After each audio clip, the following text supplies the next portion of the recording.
Hi guys, Lindsay here with Storybook Family Farm. I don't know if this ever happens to you guys, but sometimes I have like these big, profound, insightful moments of like, sometimes it's reflection, sometimes it's just like big downloads of just profound wisdom and thoughts and stuff. And I love when it happens because it's like usually there's such treasured, valuable little nuggets of, whether it be like something through like my intuition or, you know, inner knowing, I don't know. But whenever it happens, it always feels so magical, and I want to tell somebody about it. So here I am telling you guys. So this morning, I was actually, after I got all the animals done up, I decided to harvest some grass for the ducks and geese because their paddock, it's straight up mud. If you've ever raised ducks, you know that they'll take a grassy area and turn it into mud really fast, which I think when we move to our next homestead, I'm going to try to employ the ducks and geese to prep our garden site because I've noticed how fast they can get the roots of grass out and stuff. I'm hoping that we'll move in a season that there's a good bit of grass that I can really experiment with this because I've been very curious. But anyways, so I was harvesting some dock for the ducks and geese, and as I was tossing it to them, I had this really big flashback to when we still lived in town and when we had our chickens all hidden in our garage. I had built like this weird coop thing out of these really tall pallets that I had. They were like 5.5 foot tall. Well, actually, they were 5'8" because I was able to stand up and I'm 5'6", but like my hair would sometimes touch. So they were pretty tall pallets, so I was able to make like an actual like roof and enclosure, and then I put a bunch of chicken wire around the whole thing so that way we didn't have our chickens escaping into the garage and pooping everywhere and getting us caught with having chickens in town. But so when we lived in town, we used to actually harvest a lot of greens and grass and things of that nature outside, and then we would bring it inside for the rabbits and for the chickens. But with the dock leaves, we would have to make sure that we had like the big long stems on them, so then we could sort of like weave it into the chicken wire. And for those of you that don't know what burdock is, it's like the big plant that looks like giant elephant ears that, like, if you have a fun kid like I used to hold them up and pretend that I was an elephant and walk around, and yeah, I had a very vivid imagination. But yeah, we used to have to basically tie them up through and weave them in so then that way they could be held in place without us having to hold it, so that way the chickens could have snacks and treats. And I remember we actually made a big promise to our rooster that like one day, somehow, some way, that we would make sure that him and his girls would get to the country, that we would have land, that they would get to experience in their lifetime being outside and having the sun hit them and being able to dust bathe in real dirt and not just what we brought in and stuff. It was honestly really hard. Like I've heard stories where people had started farming and moved to the country simply because they promised their dog, but I've never known anybody that promised a chicken, except for us. We used to, honestly, there was quite a few times actually that I would like be cleaning out their little coop thing, and I would just sit down in there and I would just start sobbing because of how badly in my heart I wanted to be able to get them outside, get them to experience what life was, and I so desperately wanted them to be able to be chickens. Like that's all there is to it. Like I wanted the animals to be able to experience what it was like to not live in confinement, not live in a cage, and not live unconventionally, because it was such a desire in my heart. Like I remember I even like begged that the divine would take this passion from me because it hurt so bad to want to homestead so badly and grow on a massive scale and have animals all over the place and have nature all around me at all times. But I couldn't have it at that time in my life. And we did have a nice size yard. Like, don't get me wrong, a quarter of an acre is more than what some people have and stuff. And we were able to do a lot in that space, but it was like a homesickness for a place that didn't exist yet, that I couldn't physically go to, but I could feel it inside. I knew that it was real, and it hurt me so badly because there was such a big passion inside. And like, for those of you that know me in real life, you know that I'm one of the people that I get really fired up about stuff, like really fast, really intense, and I'm a very passionate person, and I dive deep into what I love. And a lot of times different passions of mine, they will fade out, they'll fall away because I go in hot and heavy, I learn everything there is to learn about it, then I get bored because I'm like, well, I learned everything, like there's nothing left. But this is different. This is one of those things that with homesteading you never stop learning. There's always something new to be learned. There's always something new to grow, to experiment with, to taste, to try, to everything. And it's just it's something that you can grow into and you can grow with your entire life. And I think that's why it's so impactful and important to me. But I just, when I was handing the ducks and geese the dock this morning, it took me back, so far back, to where, I was tying up the dock and crying as like ugly tears streaming down my face, snot everywhere, and of just sheer desperation and heartache for what I desired so badly. And it really put a lot of things into perspective, because, like, granted, Tracy and I, we do want to have more land than what we have here. 2 acres is not that much. We want to be further away from town, and there's just some things that we'd really like and stuff. But, like, in that moment of handing them their dock, it, like, snapped me back so far back that it made me realize, like, how much there is for me to be grateful for here while I'm in this season of being here. And how when we still lived in town and we would, like, make hay in our driveway, that we got grass clippings from my mother-in-law, brought them in feed bags to our place, and then just, like, lined the driveway and lined inside of our garage with all these grass clippings that we then, like, kept flipping over every day and stuff to try to make our own hay. And, like, to then, a year later move and then be able to buy actual hay and stuff, and how amazing that felt to, like, get our first hay delivery. Like, that was just, sometimes, like, the simplest things are so profound in your life. Like, because we had dreamed about that one day we would, like, have enough animals that it would warrant for us to actually, like, buy hay. And that first season of buying hay, like, Tracy and I, we were, like, giddy as we're driving in the truck home and stuff with the hay. It wasn't our home, it was our camper that we were driving to. And we were just so giddy, and we kept saying, like, silly stuff, like, we actually made it. Like, we made it. Like, we arrived because we bought hay. Like, it was the simplest thing. But in town, we couldn't fathom ever buying hay or bringing hay there, because then everybody would know what we were doing. Everybody just thought we were weird because we gardened a lot and didn't really ask questions when we were doing weird things with, like, grass clippings in our driveway and in our garage. And everybody just looked at us like we were weirdos because we turned most of our yard into a garden. But, like, to actually go and get hay, it felt amazing. And I know that, like, we want to move and all this stuff, and, like, people have asked us, like, well, how soon is it going to be and all this, and I'm like, I have no idea. I honestly have no idea. I just know that the passion is there, the desire is there, so that means it's going to happen. The passion and desire is there for actually all three of us. It's not just me, it's not just Tracy, it's not just the two of us, but our son also is wanting us to move. So the fact that all three of us are wanting the same thing, we're all desiring the same thing, tells me that it's going to happen. Because, well, honestly, I'm not going to stop till it does happen. I'm not going to stop reaching for it or anything of the sort, or trying to figure out how to have more land that we can utilize, even though now I'm also mowing a neighbor's yard so that way I can get her grass too. But, like, that's the thing, is, like, if you have a passion inside of you and you aren't sure if, like, this is the path for you or anything like that, if you ask for it to be taken away and all that happens is you get even more excited about it, that's how you know that that is your purpose in life. If you have something that you are desiring doing and everybody tells you that you're crazy, that you're foolish, that you shouldn't do it, and they give you all these reasons as to why you shouldn't do this thing because it's never going to work out and it's just, you're a fool.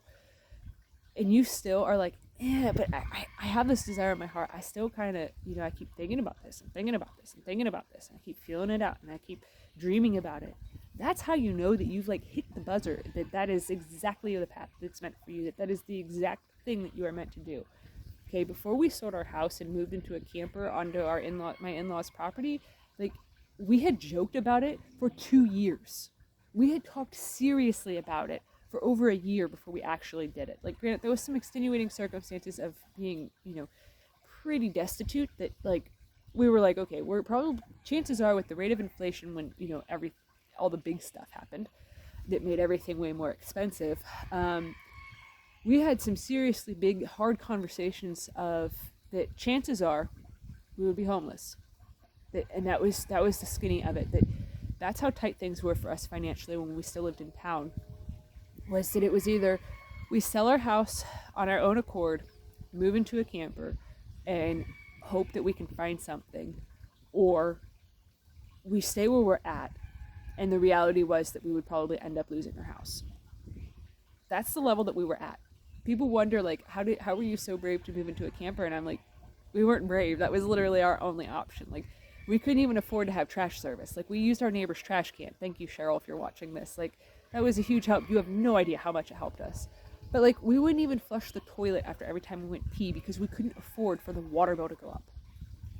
When you're living like that on a daily basis of just hustling and struggling and trying to figure out how you can grow as much food as possible because you literally can't afford food, when that's what your entry is, and then you have this crazy desire inside of you while the housing market is going bananas to try to buy something with more land that you could never ever afford, it kind of makes things a little difficult. It kind of makes you willing to do crazy things. And the funniest part about this whole story, since I was talking about wanting to move in the housing market and all that stuff, back in 2020, when all the craziness was going on and I was like religiously checking my phone every day, multiple times a day on Zillow to see if anything popped up, the house that we bought actually came up for sheriff's auction. I remember that I actually like looked it up online and stuff, like looked at where it was on the map, and looked at the map and looked at the plot of land because that was all you could see. You couldn't like see inside pictures or anything of the sort like that. I couldn't see anything. And I remember going, oh man, if only we had $35,000 to buy that, because that's what the starting bid was at. I'm like, if only we had $35,000 to buy that, all of our problems would be over. Everything would be solved. Didn't have the money. There was literally no money that we could have done anything with. And I remember that I was like, if only we could buy that, because 2 acres is the right amount of land. 2 bedrooms is the right amount of bedrooms. Everything was perfect, it seemed, on paper. And I was like, if only we were given that opportunity. And then, comically, 3 years later, this is the house we end up getting because the people never paid their taxes on it. So they were going to lose it all. So they hurry up and sold it before they lost it all again.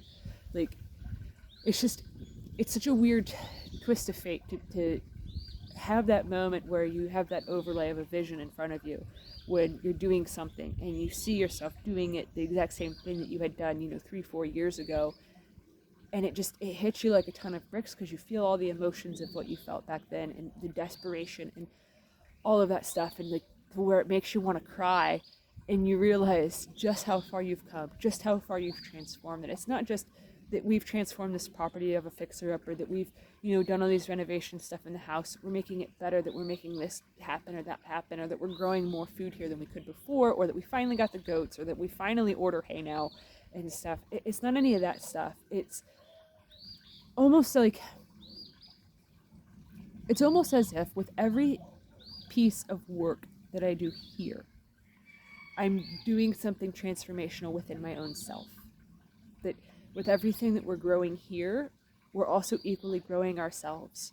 We're, beautifying our house, but we're also beautifying and cleansing our souls at the same exact time, of rewriting our stories, while we're covering up the I was thinking about this yesterday because I was painting in the dining room, which, not a fun thing to film.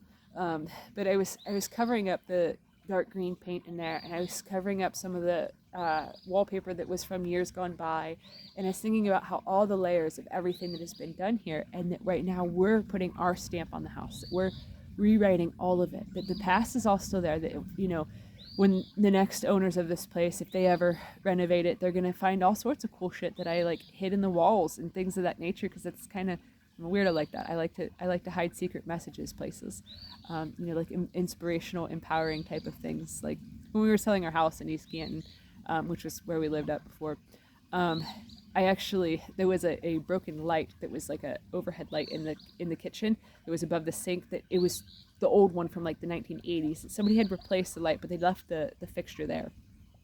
I had wrote a note and I had taped it down on there so that way whenever the next owners would be cleaning up the cupboards, they would find it. And I had actually wrote, "Be the light you hope to find," or something like that. I had written down, and it just, sometimes I get inspired to write different things like that. So I do. Like I've even put some secret messages on different loaves of bread that I've sold. So I don't know if anybody's ever actually read them, if they've ever noticed, but I've always sort of wondered and stuff if that's ever impacted people, if it's ever done anything big. But anyways, like I was thinking about how the next people, when they come here and they tear stuff down and they change things out and they, make it to their taste, of how they're going to basically be rewriting the house's history again.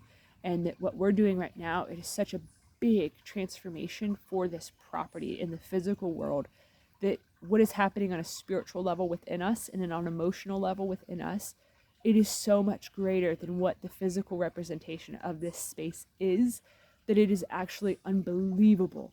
And I wouldn't have really connected all of that together if I didn't have that big image of seeing the dock, doing that thing again. Because like our entire mindset around finances has changed, around what we are worthy of, what we are capable of. Literally in this past like year, everything within us has just flipped itself upside down. Even though it was like the hardest year of our lives, like it was like,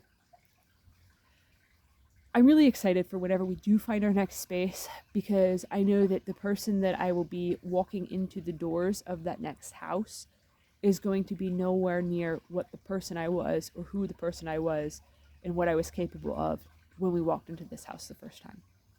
And that is something that I will cherish, and that I will cling to as I get impatient and as I try to wait for, you know, our next journey, our next stage, is that I'm not done transforming.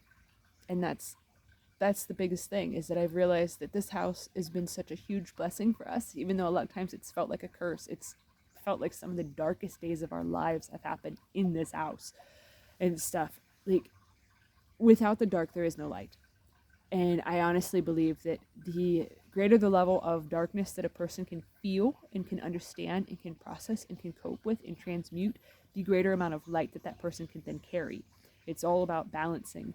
And I think honestly that like this house is growing us, and that's going to be our biggest payback from it. It's not going to be the financial gain that we'll inevitably have whenever we go to sell it. It's not going to be any of that.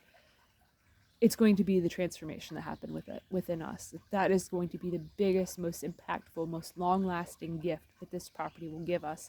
It's not the produce, it's not the money that we'll make, it's not the, you know, baby animals that we'll raise, or the, you know, knowledge of growing different things in a different climate that I'm used to. You know, it's everywhere that I've grown before, it's been very dry, and here it is extremely wet. So it's kind of a weird paradoxical challenge. But I'm really excited for the journey that this is, and for the transformation that will continue to take place within us. Because even like watching our son, because he was almost 16 when we bought this place, and now he's 17. And like Tracy and I have talked multiple times about how just in the last even 6 months, how much he's grown and how much he's transformed. And I think a lot of it has to do with the whole transformational nature of having this house. And it's beautiful watching him grow into being an adult, and watching us grow as people and as parents, and just the whole way around. It's just, I don't know how else to describe it except for that I'm really grateful that I decided to pick some dock today, and that I had that beautiful vision, even though it was a painful one, but that it allowed me to unpack this in such a beautiful way. And I honestly, I hope that my message helps somebody at some point. So yeah. If you guys are enjoying my content, please give this video a thumbs up, share it with your friends on social media, and if you haven't already, please subscribe to help us grow. We'd greatly appreciate it. All right, thanks for watching. Have a good one, guys.